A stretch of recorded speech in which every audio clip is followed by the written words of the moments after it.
আমার মনে হয় it's a ideal film for mother's day.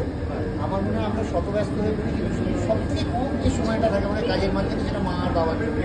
Phone করে যদি বলে খেয়েছিস, এত বিরক্ত হই, কিন্তু গার্লফ্রেন্ডের ফোন আছে একটু বিরক্ত হই না, কিন্তু তারা কিন্তু আমাদের জন্য অপেক্ষায় থাকে। তারা সবসময় ঠাকুরকে ডাকে, ঠাকুর এবং মায়ের বাড়ুক বা কাজটা পালনের। তো যাদের মারা রয়েছে, আমি মাদার্স ডেতে বলবো সবাই সবার মাকে একটু সুস্থ রাখবেন, ভালো রাখবেন। আর আমি সবার মাকে সুন্দর থাকুন। দাঁত থাকতে দাঁতের মর্ম আমরা বুঝি না, কিন্তু দাঁতের মূল্যটা আমরা বুঝি।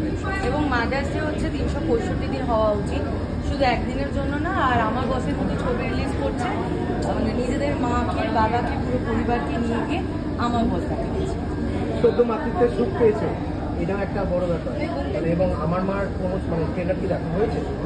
আমার মায়ের ট্রেলার, মানে আমার বসের ট্রেলার আমি দেখেছি। আমি শিবুদার এমনি ফ্যান, এবং শিবুদা এত ভার্সেটাইল একজন অ্যাক্টর, তো শিবুদাকে নিয়ে কথা বলার যোগ্যতা আমার নেই।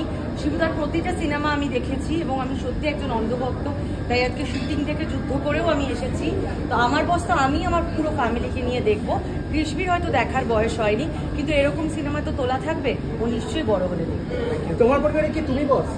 আমার পরিবারের আমি বস নই, আমার পরিবারের বস আমার মা।